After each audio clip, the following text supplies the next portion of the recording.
Hello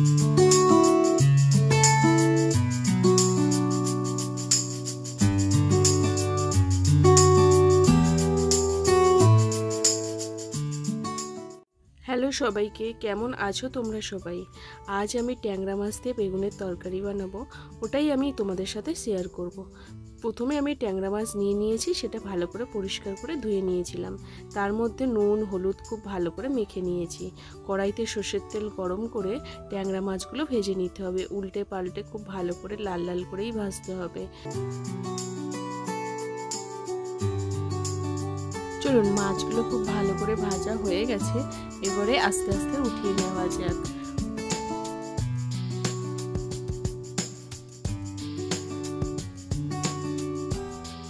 এবারে ওই তেলের মধ্যে আমি আগে থেকে যে কেটে রেখেছিলাম বেগুনটা, ওটা আস্তে আস্তে ভেজে নেব। অল্প করেই ভাজলে হবে, বেশি ভাজার কোনো দরকার নেই। দেখুন, ঠিক এইভাবে আস্তে আস্তে ভেজে নিতে হবে।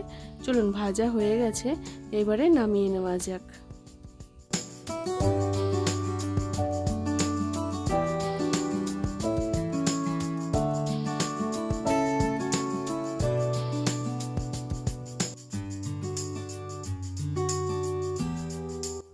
কড়াইতে পরিমাণ মতো সর্ষের তেল দিয়ে দিতে হবে।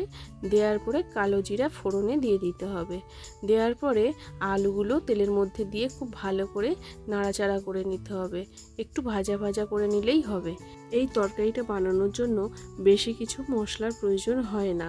আগে থেকেই আমি এখানে কাঁচা লঙ্কা আর সর্ষেটা পেস্ট করে রেখেছিলাম, ওটা ওই তেলের মধ্যে দিয়ে দিতে হবে। এখানে আমি একটু জলও অ্যাড করে দিলাম, দিয়ে খুব ভালো করে এটাকে কষিয়ে নিতে হবে।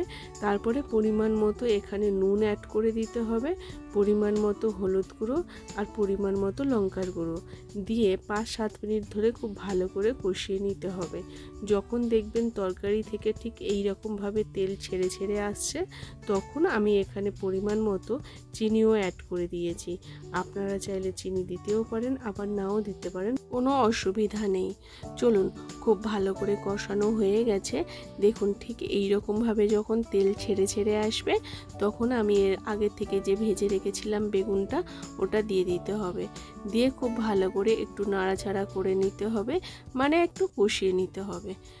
আলু বেগুন আমি খুব ভালো করে মশলার সাথে কষিয়ে নিয়েছি।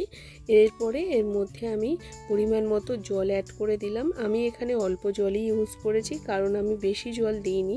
তরকারিটা একটু মাখা মাখা হলে খেতেও খুব ভালো লাগে, বেশি ঝোল হয়ে গেলে খেতে খুব একটা ভালো লাগে না। তারপরে আগে থেকেই আমি ভেজে রেখেছিলাম যে মাছটা, ওই মাছটা দিয়ে দিলাম। দিয়ে 10 মিনিটের জন্য এখানে আমি ঢাকা দিয়ে রাখলাম। চলুন, ঢাকনা খুলে এইবারে দেখা যাক। তরকারিটা ঠিক এই রকমই ফুটতে শুরু করে দিয়েছে। আমি আর একটু ফুটিয়ে নেব। নেওয়ার পরে এখানে আমি পরিমাণ মতো ধনে আর জিরেটা আমি এখানে দিয়ে দিলাম। দেওয়ার পরে আরও 10 মিনিটের জন্য আমি এখানে ফুটিয়ে নেব, কারণ অল্প অল্প একটু ঝোল আছে, তাই ফুটিয়ে নিলে খুব ভালো হবে। তরকারিটা একদম কমপ্লিট হয়ে গেছে। এবার নামিয়ে নিলে একদম রেডি হয়ে যাবে বেগুন আলু ট্যাংরা মাছের ঝোল সর্ষে দিয়ে। এই রেসিপিটা কেমন লাগলো তোমরা অবশ্যই কিন্তু আমাকে কমেন্টে জানিও।